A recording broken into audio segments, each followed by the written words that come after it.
Hello friend, नैतिक ice academy के platform पे आप सभी का स्वागत है।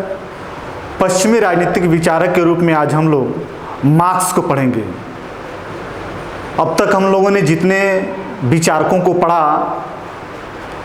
उनका योगदान राजनीति शास्त्र के क्षेत्र में विशेष रहा, लेकिन आज जिस हम विचारक को पढ़ने जा रहे हैं, इस विचारक ने अपने विचारों के माध्यम से पूरी दुनिया में हलचल मचा दिया। मार्क्स एक ऐसा राजनीतिक विचारक के रूप में प्रसिद्धि प्राप्त किया जिसके बारे में टॉलकट पार्सन्स ने कहा है कि मार्क्स एक ऐसा भूत है जो पूरी दुनिया में पूंजीवादी व्यवस्था में डर पैदा कर दिया। मार्क्स के जो विचार हैं वह विशेषकर युवा वर्ग को ज़्यादा आकर्षित करते हैं। युवा वर्ग अपने जीवन को स्थापित करने के लिए, आर्थिक क्षेत्र में अपनी भागीदारी को सुनिश्चित करने के लिए तथा सामाजिक जो प्रेस्टीज है उसको प्राप्त करने के लिए जो समानता है उसके प्रति ललक युवा वर्ग में बहुत ज़्यादा होता है। और दूसरी बात यह है कि युवा वर्ग हमेशा मर मिटने, त्याग, बलिदान, क्रांति, उग्र विचारधारा, उग्रता में विश्वास, तोड़ फोड़, तड़क पड़क, ये तमाम तरह की जो चीज़ें हैं, जो अनबैलेंस की चीज़ें हैं, उसके प्रति आकर्षित होने की ज़्यादा उनमें विचार होती है। और मार्क्स ने अपने जो विचार रखा वह क्रांति से परिपूर्ण, पूरी विचार उसको क्रांति को लेकर है। सामाजिक परिवर्तन में वह हिंसात्मक क्रांति की बात करता है, ये सारी जो बातें हैं, और समाज में जो समानता स्थापित करने की बात करता है, गरीबों को अमीरों के विरुद्ध खड़ा करने की जो बात करता है, ये कहीं ना कहीं युवा वर्ग को बहुत आकर्षित करता है। इसलिए मार्क्स को पढ़ते और पढ़ाते समय हमें भी इसके विचार बहुत हद तक प्रासंगिक भी लगते हैं, लेकिन जो उग्र इसके विचार हैं, जो बैलेंस नहीं बना पाता है, वहाँ कहीं ना कहीं जो मार्क्स जो है फेल्यूर की स्थिति में चला जाता है। तो इसी मार्क्स को हम लोगों को आज पढ़ना है। और मार्क्स के आज इस राजनीतिक मार्क्स के इस जो हमारे नए विचारक हैं, इसमें जो है मार्क्स को पहले वैज्ञानिक समाजवाद के रूप में, मार्क्स का जीवन परिचय और मार्क्स का शासन और राज्य के संबंधी में जो विचार हैं, इन तीन विचारधाराओं को आज हम लोग पढ़ेंगे। जैसे मार्क्स के विचार में हम लोग पढ़ेंगे मार्क्स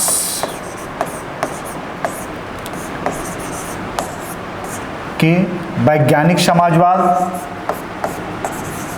वैज्ञानिक समाजवाद, दूसरा जीवन परिचय,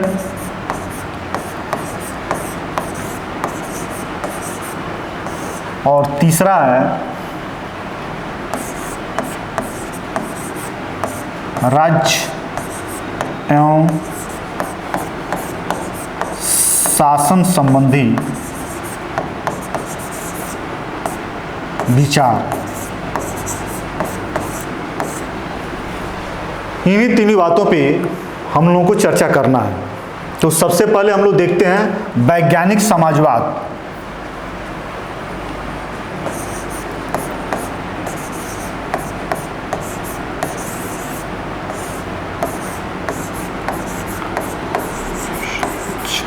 समाजवाद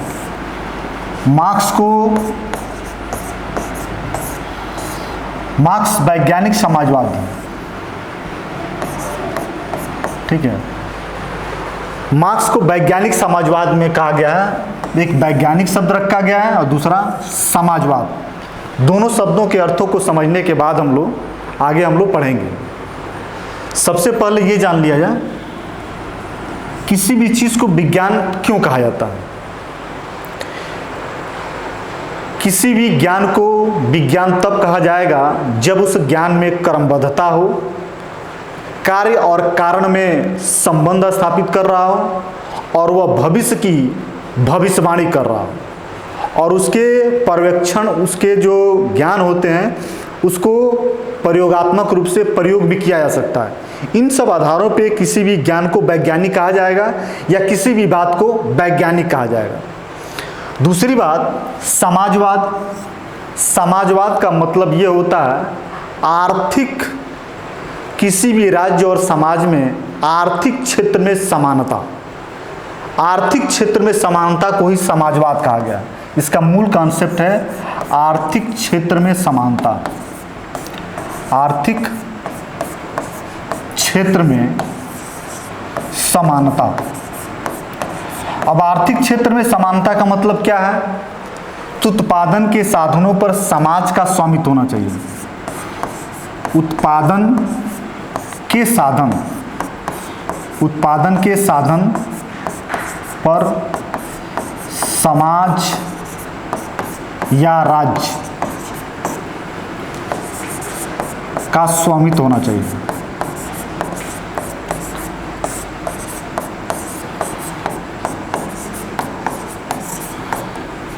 अब उत्पादन के साधन क्या है? जहां से समाज की आर्थिक गतिविधियों का कार्य संचालित होता है, उन आर्थिक गतिविधियों पर राज्य और समाज का नियंत्रण होना चाहिए। उस राज्य में रहने वाले जितने भी लोग हैं उनका समान भागीदार होना चाहिए। या आर्थिक उत्पादन के जो साधन हैं या अर्थव्यवस्था है, उसमें सभी को समान रूप से भागीदारी होने के साथ साथ जो धन है उसका समान वितरण होना चाहिए। यही है समाजवाद या उत्पादन के साधनों पर समाज या समाज का स्वामित्व। तो समाजवाद में क्या है? आर्थिक समानता की बात है। और वैज्ञानिकता में क्या है कि किसी भी घटना को क्रमबद्धता के साथ साथ कार्य कारण और भविष्य की भविष्यवाणियां करना। तो मार्क्स को वैज्ञानिक समाजवाद कहा गया। मार्क्स के विचारों में वैज्ञानिकता भी है और समाजवाद भी है। इस वैज्ञानिकता और समाजवाद को पुष्टि करने से पहले हम लोग ये देखना चाहेंगे कि इस जो समाजवाद है, मार्क्स के पहले जो समाजवाद था उसको किस रूप में जाना जाता है। तो मार्क्स के पहले की जो समाजवाद है उसको देखिए। मार्क्स के पहले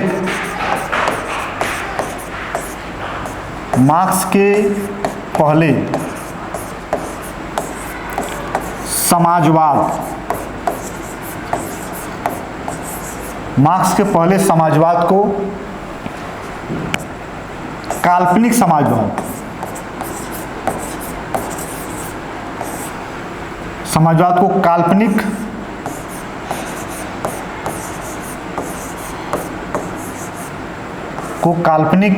समाजवाद कहा गया।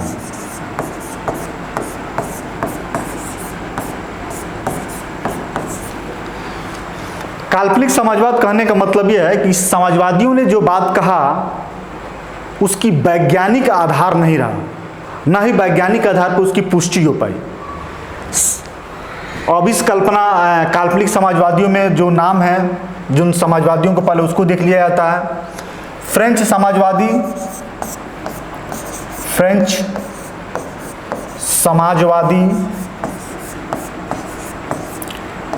समाजवादी में सेंट साइमन,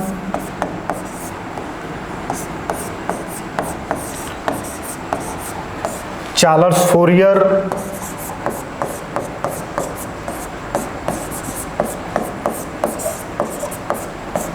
लुई ब्लांक,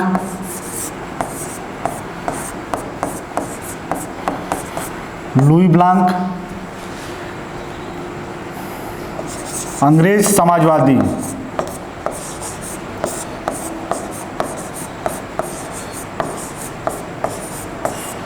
अंग्रेज समाजवादी में रॉबर्ट ओवन,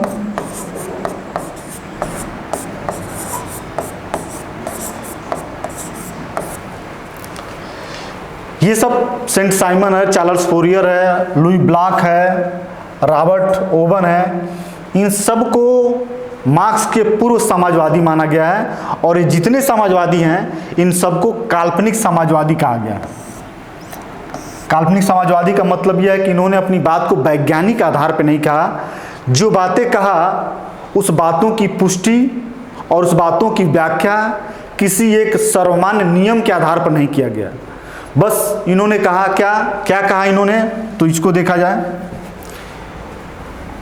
इन्होंने कहा कि पूंजीवाद में आर्थिक विषमता है, आर्थिक विषमता है, ठीक है। दूसरा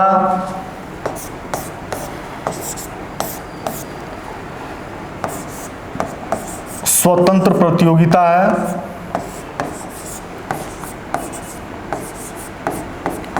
स्वतंत्र प्रतियोगिता है। और तीसरा आर्थिक क्षेत्र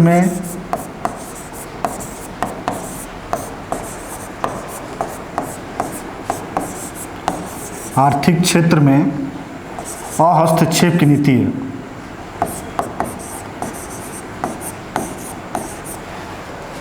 अहस्तक्षेप की नीति है, ठीक है।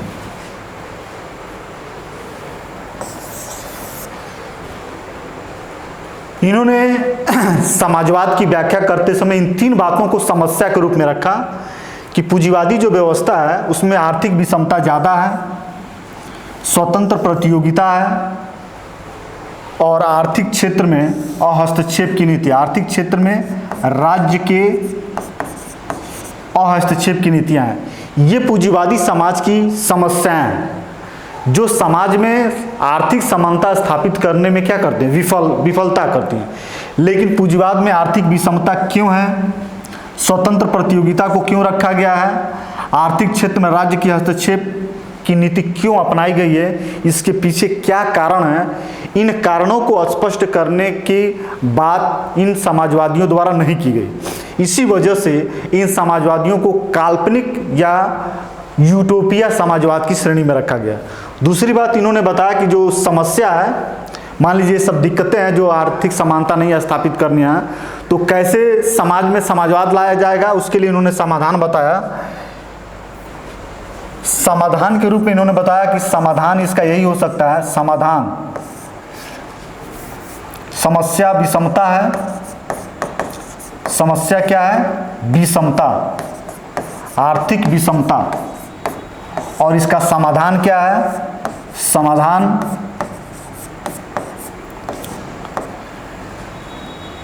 समाज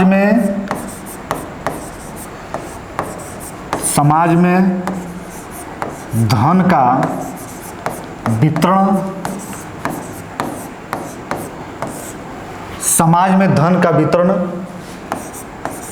न्यायोचित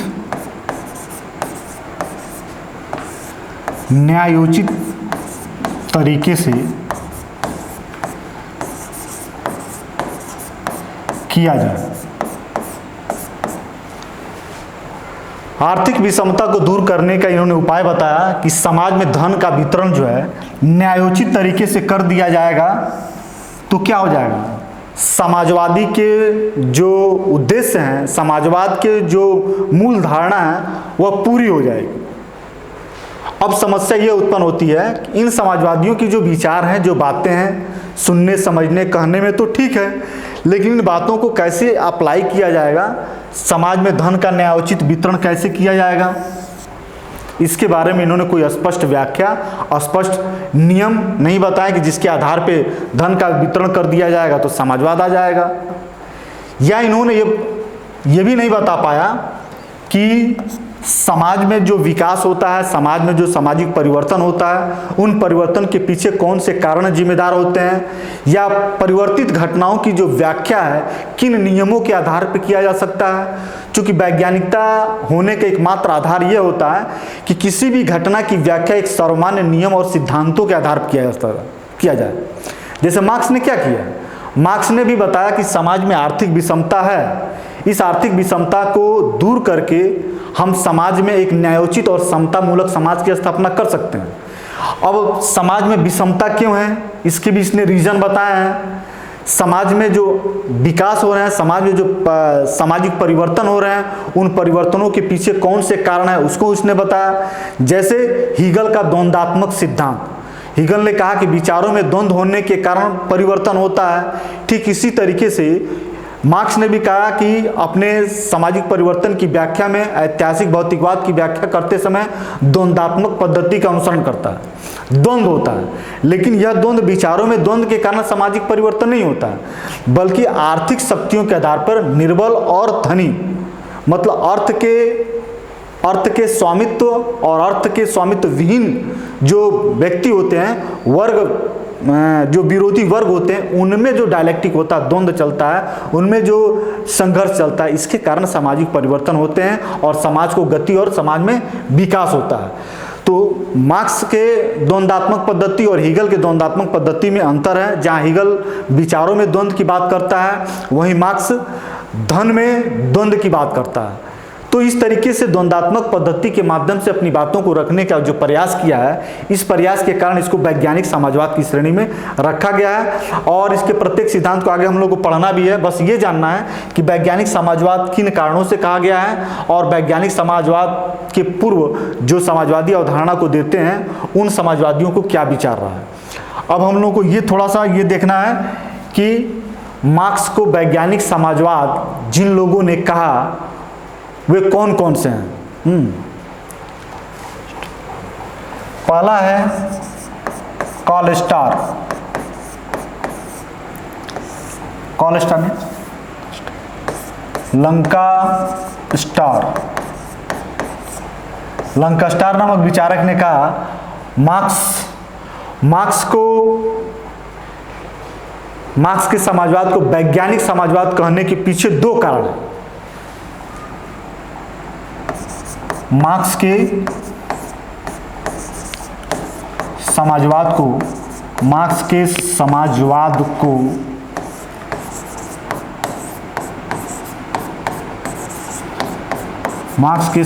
को वैज्ञानिक समाजवाद, मार्क्स के समाजवाद को वैज्ञानिक समाजवाद कहने के पीछे दो कारण हैं।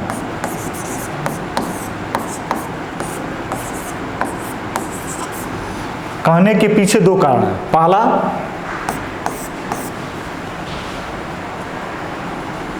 मार्क्स के विचार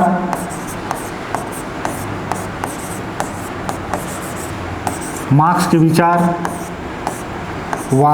पर आधारित है,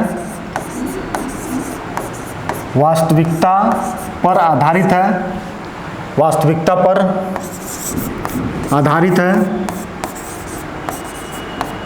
कल्पना पर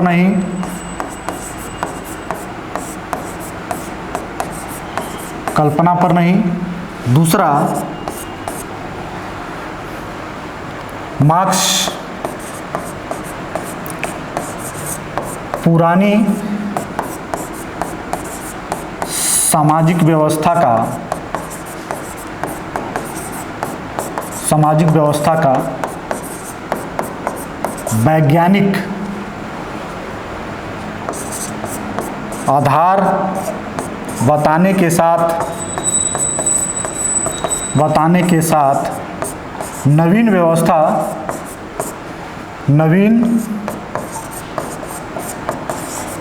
व्यवस्था का भी वैज्ञानिक व्याख्या करता है।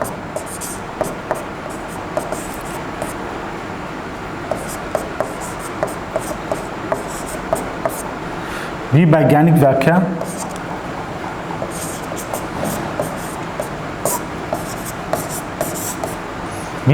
व्याख्या करता है। लंका स्टार ने दो कारणों पे कि मार्क्स के विचार वास्तविकता पर आधारित है, कल्पना पर आधारित नहीं है। मार्क्स पुरानी सामाजिक व्यवस्था का तो वैज्ञानिक व्याख्या करता है, साथ साथ नवीन व्यवस्था का भी क्या करता है, वैज्ञानिक व्याख्या करता है। इस लाइन में क्या है, जैसे पूंजीवाद के पहले जो सामंतवाद व्यवस्था था, सामंतवाद के पहले जो दास व्यवस्था था, दास व्यवस्था के पहले जो आदिम सामाजिक व्यवस्था था, उन सब की व्याख्या करने के साथ जो भविष्य में नवीन व्यवस्था ये आएगी, वर्ग विहीन व्यवस्था या साम्यवादी व्यवस्था, उन सब के पीछे जो व्याख्या है वह कहीं ना कहीं वैज्ञानिक आधार पे ही है। इस आधार पे उसको कहा गया क्या कि वैज्ञानिक समाजवाद है।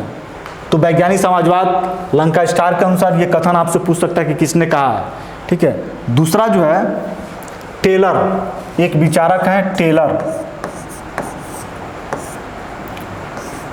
इन्होंने कहा कि मार्क्स के जो विचार हैं वो वैज्ञानिक समाजवादी विचार हैं। इसके पीछे क्या मतलब है? इसके पीछे यह है कि मार्क्स सामाजिक विकास, मार्क्स सामाजिक विकास एवं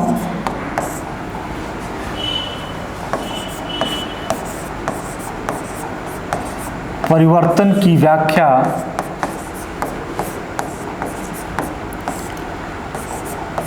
वैज्ञानिक आधार पर करता है।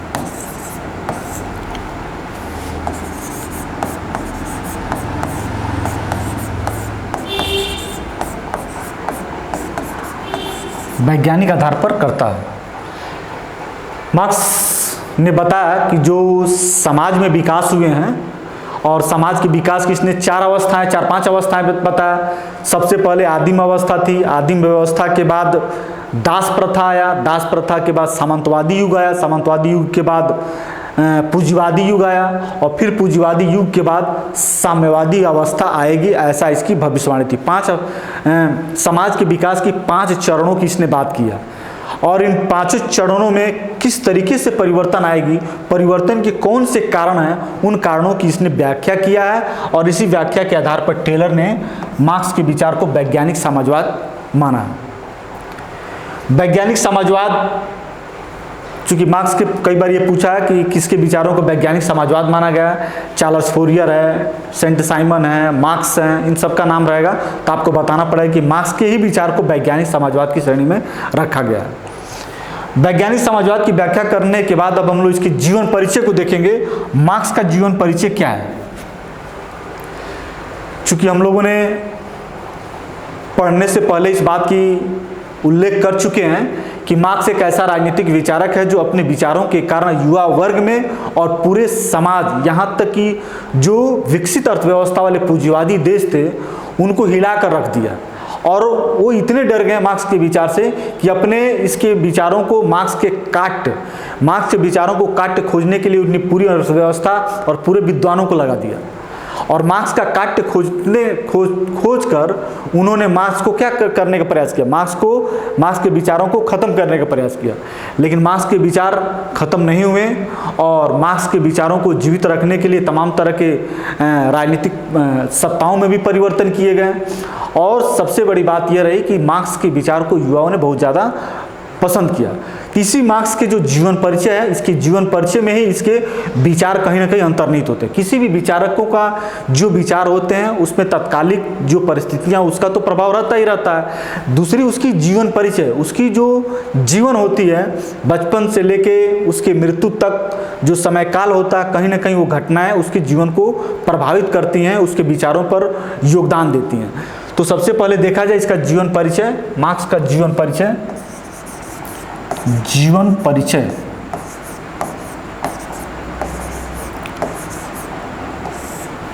परिचय जो जीवन परिचय है तो जन्म 1819 में हुआ था, ये जर्मनी में हुआ था, ठीक है। 1819 में ईस्वी में जर्मनी में मार्क्स का जन्म हुआ था और इसका सौभाग्य ये रहा कि ये इसके माता पिता जो थे, माता पिता पहले यहूदी धर्म को मानने वाले थे, पहले यहूदी धर्म को मानने वाले थे, यहूदी धर्म को मानने वाले थे, यहूदी धर्म को मानने वाले थे। बाद में इन लोगों ने ईसाई धर्म को स्वीकार कर लिया।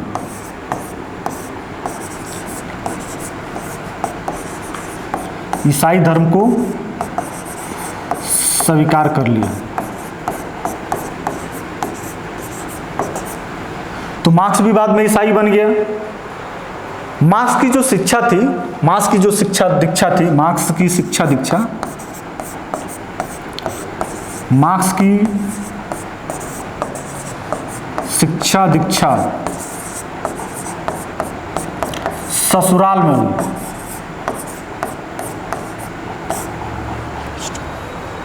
और जो इसके ससुर थे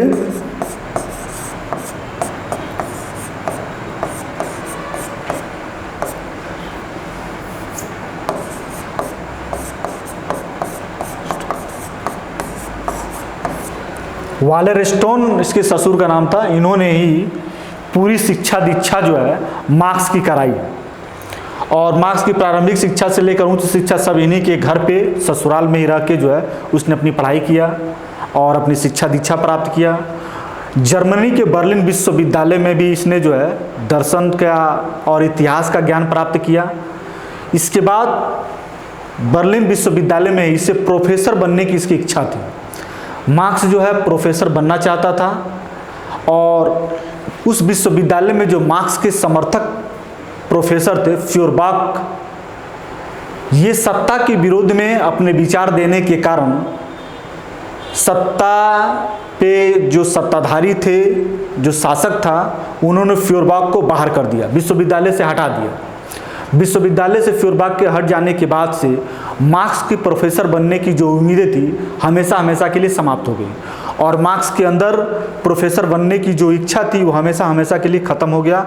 और मार्क्स एक प्रतिभाशाली और बहुत तीव्र और तीक्ष्ण बुद्धि का व्यक्ति होने के बावजूद भी क्रांतिकारी विचारों का समर्थक होने के कारण, सत्ता विरोधी बात रखने के कारण वह प्रोफेसर पद को प्राप्त नहीं कर पाया। प्रोफेसर पद को प्राप्त नहीं कर पाया। इसके बाद चूंकि जब मार्क्स के जो समर्थक विचारक के हटने के बाद जब ये प्रोफेसर नहीं बन पाया तो उस स्थिति में मार्क्स जो है दो ऐसे समाचार पत्र थे जिसका इसने संपादन का कार्य किया। पहला इसने जो है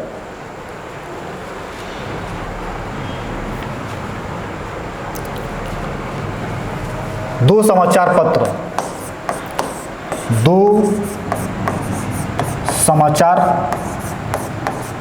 पत्र का संपादन, दो समाचार पत्र का संपादन किया। इसमें पहला समाचार पत्र है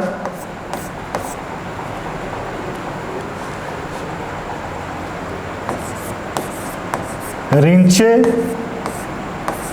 जीतुंग, यह उदारवादी प्रजातांत्रिक समाचार पत्र था। उदारवादी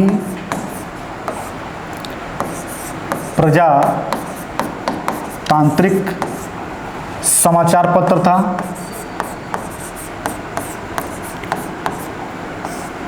और दूसरा समाचार पत्र था फ्रैंक जर्मन शब्दकोश, फ्रैंक जर्मन शब्दकोश, फ्रेंच जर्मन शब्दकोश। रिंचे जीतुंग और फ्रैंक जर्मन शब्दकोश, ये दो समाचार पत्र थे जिन समाचार पत्रों का संपादन मार्क्स ने विश्वविद्यालय में प्रोफेसर न बनने के बाद जो है इनका संपादन का कार्य किया। लेकिन एक उग्र और क्रांतिकारी विचार होने के नाते वहाँ के जो अफसर थे इसके पत्रकारिता को या पत्रकार को समाचार पत्र को बंद कर दिया। इन दोनों को, रिंचे जीतुंग को और फ्रैंक जर्मन शब्दकोश को, मार्क्स के उग्रवादी विचार के कारण इसको क्या कर दिया गया, बंद कर दिया गया। दोनों समाचार पत्र बंद होने के बाद जो आर्थिक स्थिति है मार्क्स की काफ़ी खराब हो गई। यहाँ तक कि अपने परिवार का भरण पोषण अपने कमाई के माध्यम से करने में असमर्थ हो गया। इन असमर्थता की स्थिति में इसकी एक ऐसे लोग से, एक ऐसे व्यक्ति से मुलाकात होती है जो इसके पूरे जीवन को संवारने का काम करता है। इसकी मुलाकात वह जर्मन से वो लंदन चला जाता है, लंदन आ जाता है। लंदन में ही इसे एक पूंजीपति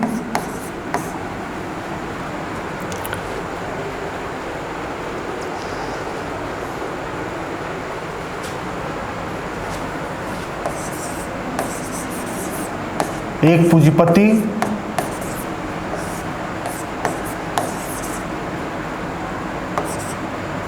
से मित्रता होती है।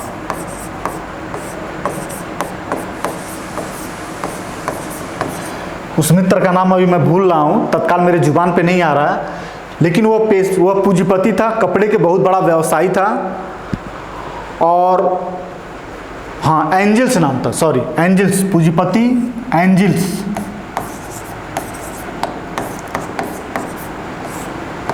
इसी से इसकी मुलाकात होती है और इससे इस एंजल से इसकी मित्रता बढ़ती है। और एंजल्स चूँकि व्यवसायी था, धनाढ्य था, मार्क्स के विचारों को इसने समर्थन किया और मार्क्स की आर्थिक स्थिति को दूर करने का प्रयास किया। उसके पारिवारिक भरण पोषण जो है उसकी पूरी जिम्मेदारी एंजल्स ले लेता है। और आर्थिक जो तंगी थी, आर्थिक जो कठिनाइयाँ थी मार्क्स के जीवन को, एंजल्स ने क्या किया, उसको दूर किया। और इसकी मित्रता इतनी प्रगाढ़ हो गई मार्क्स और एंजल्स की कि बहुत सारे बुक इनके दोनों के द्वारा लिखी हुई मिली। और इसकी दोनों की मित्रता भी एक पूरे समाज के लिए एक बेमिसाल है। मार्क्स और एंजल्स की मित्रता, ऐसी मित्रता राजनीतिक विद्वानों में कम देखी जाती है और अविश्वास, द्वेष, ईर्ष्या ये विद्वानों के बीच में बनी रहती है।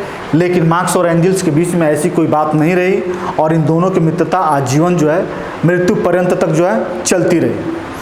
एंजल्स के संगत में इसने कम्युनिस्ट मैनिफेस्टो, इन दोनों ने मिलकर 1848 की जो ये पुस्तक कम्युनिस्ट मैनिफेस्टो इन दोनों ने मिलकर लिखा है, जो पूरे साम्यवादी विचारधारा या मार्क्स के विचारधारा को अमर करने वाले और दुनिया को, मजदूरों को एक होने की जो नारा था, इन दोनों ने मिलकर दिया। इस तरीके से मार्क्स का ये घटना रही। उसके बाद से एक जाना जाए कि मार्क्स की महत्वपूर्ण पुस्तक, मार्क्स की महत्वपूर्ण पुस्तक,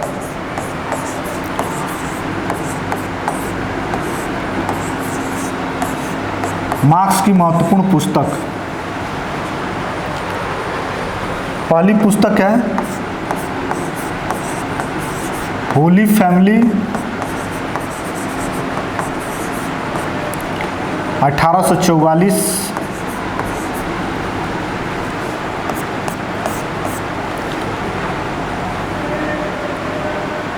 poverty of philosophy,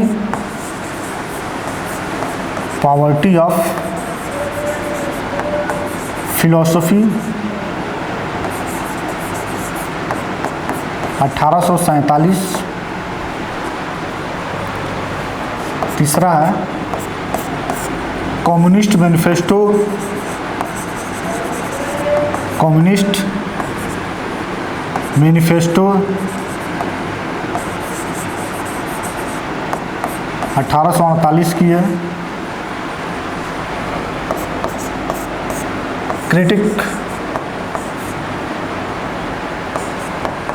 critic of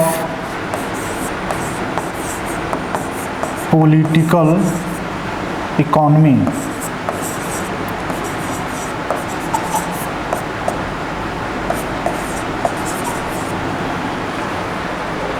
critic of political economy,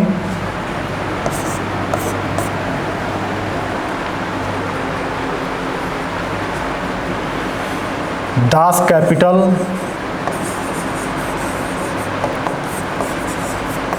1877 का है।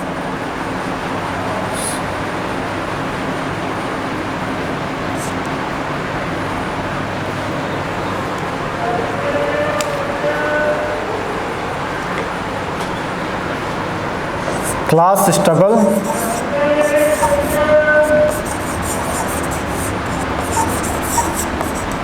क्लास स्ट्रगल इन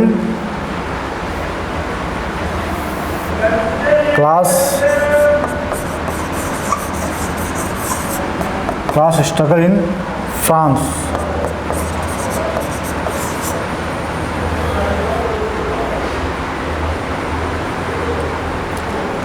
ये सब जो है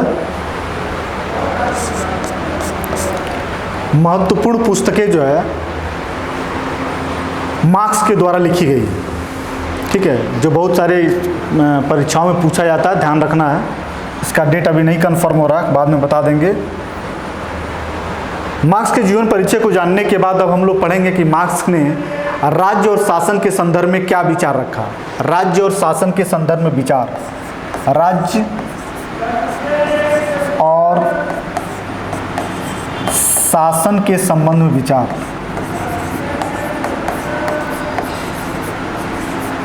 शासन के संबंध में विचार।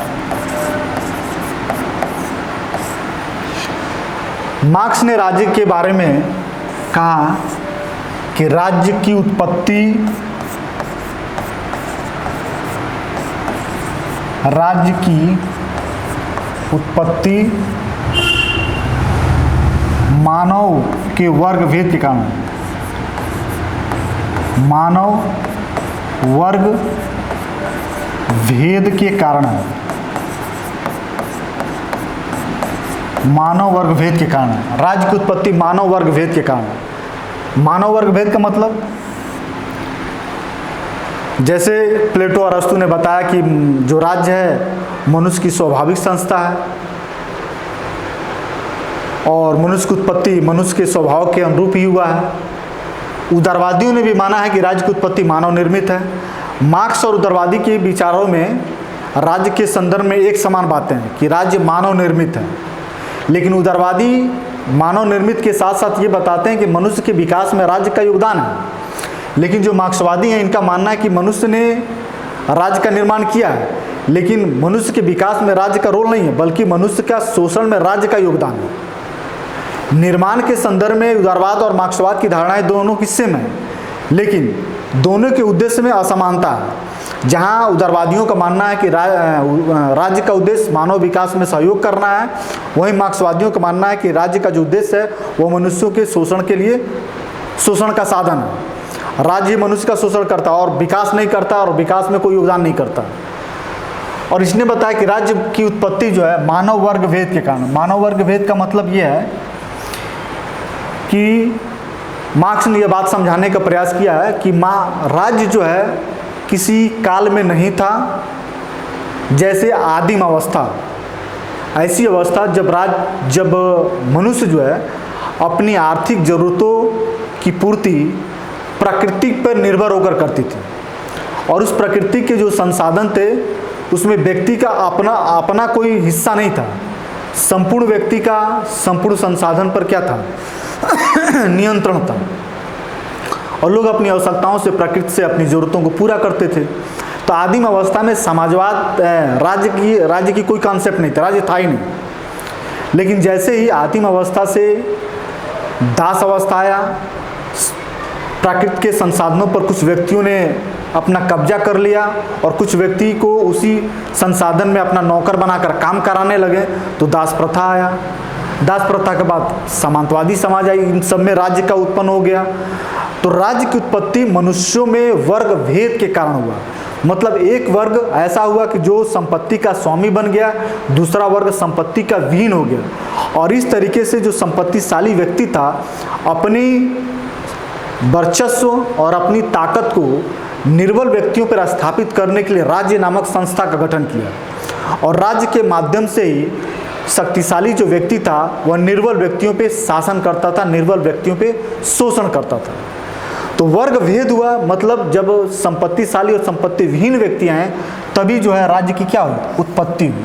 और राज्य इसलिए उत्पत्ति हुई कि शक्तिशाली व्यक्ति निर्बल व्यक्तियों पे क्या कर सके? उन पे अपना वर्चस्व स्थापित कर सके, उनका शोषण कर सके।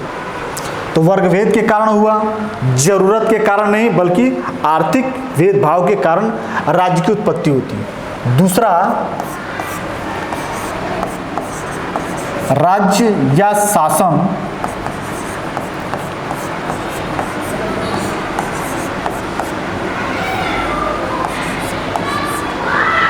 मनुष्य का शोषण करता है, मनुष्य का शोषण करता है। मनुष्य का शोषण करता है। कैसे शोषण करता है मनुष्य का? इसने बताया कि चूंकि वर्ग भेद के कारण ही राज्य की उत्पत्ति हुई है और शक्तिशाली व्यक्तियों का राज्य पर नियंत्रण रहता है और राज्य के माध्यम से वो निर्बल व्यक्तियों पे शासन करता है। इसने बताया शासन का कोई भी रूप हो, उन सभी रूपों में पूंजीपतियों का ही सत्ता पे कब्जा होता है। दास प्रथा में भी वही था, पूंजीवादी व्यवस्था में भी वही है, और आज जिस लोकतांत्रिक समाज की बात की जा रही है, जिसमें जनता में ही शासन की बात की जा रही है, यहाँ भी पूंजीपति ही सत्ता के वागडोर को संभाले हुए हैं। और यहाँ भी शासन जो है जनता के हित में नहीं बल्कि दिखावे के लिए जनता के हित में है, और बाकी काम सत्ता पे अपने लाभ के लिए, सत्ता पे काबिज जो पूंजीवादी लोग हैं वो अपने लाभ के लिए करते हैं और अपने इस लाभ में इनका शोषण करते हैं। अब शोषण कैसे करते हैं? चूँकि काम के घंटे तय नहीं होते हैं और उनसे अधिक काम कराया जाता है, वेतन के रूप में कम वेतन दिया जाता है। इस तरीके से यह शोषण जो है, वेतन की चोरी करना, अधिक काम कराना, प्रॉफिट में हिस्सेदारी न देना, ये पूंजीपतियों को लाभान्वित करता है और जो निर्बल वर्ग है उनको क्या करता है? लाभ से वंचित करके उनको शोषण करता है। लाभों से लाभान्वित होना पूंजीपतियों के हित में है और लाभों से वंचित करना निर्बलों के लिए क्या? यही शोषण करना है। इसी आर्थिक शोषण को उसने राज्यों के माध्यम से कराए जाने की बात को क्या करता है? स्वीकार करता है। और शासन को कोई भी रूप हो, लेकिन राज्य जब रहेगा तो शोषण करेगा ही करेगा। ठीक है। इसके बाद ये कहा, तीसरी बात का, अंतिम अवस्था में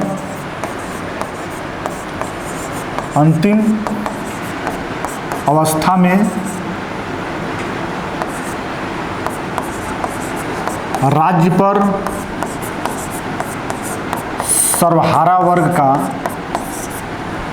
पर सर्वहारा वर्ग का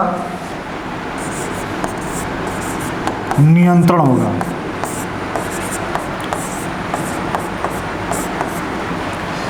अंतिम अवस्था में राज्य पर सर्वहारा वर्ग का नियंत्रण होगा। कैसे? इसने बताया कि जो पूंजीवादी व्यवस्था है, उस पूंजीवादी व्यवस्था में सारे दुनिया के सारे मजदूर एक हो जाएंगे, राज्य को अपने शोषण का एक यंत्र मान लेंगे और राज्य को समाप्त करने के लिए वह हिंसात्मक क्रांति करेंगे। राज्य समाप्त होने लगेगा, लेकिन राज्य की सत्ता पे पूंजीपति, चूंकि ये पूंजीपतियों को समाप्त करके ही राज्य को समाप्त करेंगे। जैसे ही पूंजीपति समाप्त होने के कगार पे होंगे और सत्ता से दूर जाएंगे, वहीं जो सर्वहारा वर्ग है, जो मजदूर वर्ग है, वह सत्ता पे कब्जा कर लेगा और पूंजीपतियों को से अपना जितना बदला लेना है वो बदला लेकर अपना हिसाब किताब चुकता करेगा। उसमें जो है, उस स्थिति में सर्वहारा वर्ग का राज्य पर क्या हो जाएगा? नियंत्रण हो जाएगा। कुछ समय के लिए सर्वहारा वर्ग का नियंत्रण रहेगा और ये राज्य के माध्यम से पूंजीपतियों पे शोषण करेंगे, पूंजीपतियों से अपना हिसाब किताब चुकता करेंगे। ठीक है। जब ये सर्वहारा वर्ग का, जब पूंजीपति भी सर्वहारा वर्ग बन जाएंगे, पूरे समाज में केवल मजदूर रहेंगे, पूंजीपति नहीं रहेंगे। ऐसी स्थिति के बाद जो अगला स्टेज आएगा, चौथा, वह है वर्ग विहीन समाज। वर्ग विहीन राज्य या समाज। सत्ता पे सर्वहारा वर्ग के कब्जा होने के बाद जब सारे पूंजीपति भी सर्वहारा बन जाएंगे, ऐसी स्थिति में राज्य को समाप्त कर दिया जाएगा और सहयोग, कोऑपरेशन, समन्वय के माध्यम से फिर से समाज में विकास का काम और आर्थिक संसाधनों पे समाज का नियंत्रण करके, सहयोग के माध्यम से आर्थिक संसाधनों का समान वितरण करके समानता स्थापित किया जाएगा और राज्य को समाप्त कर दिया जाएगा। क्योंकि आर्थिक समानता कभी भी राज्य के रहते हुए नहीं प्राप्त किया जा सकता है, राज्य को समाप्त करके ही प्राप्त किया जा सकता है। राज्य रहेगा तो शासन करेगा, तानाशाही करेगा, और समाज रहेगा तो सहयोग करेगा, समन्वय करेगा। इस तरीके से समाज में समानता की स्थापना होगी। तो राज्य के संदर्भ में मार्क्स का यह मानना है कि न तो राज्य आदिम अवस्था में था और न ही भविष्य में रहेगा। बीच में राज्य जो है मनुष्यों को शोषण करने का एक यंत्र के रूप में रहेगा। ठीक है। तो राज्य की अवधारणा के संदर्भ में मार्क्स का यह बातें समाप्त होती है और नेक्स्ट वीडियो में राज्य के मार्क्स के बहुत सारे सिद्धांत हैं, जैसे द्वंद्वात्मक, मार्क्स के द्वंद्वात्मक पद्धति, अतिरिक्त मूल्य का सिद्धांत, उसका ऐतिहासिक भौतिकवाद की व्याख्या, तमाम तरह के सिद्धांत हैं, उसको एक एक करके हम लोग पढ़ा जाएगा। फिर नेक्स्ट वीडियो में नेक्स्ट टॉपिक के साथ आप लोगों से मुलाकात होगी। धन्यवाद।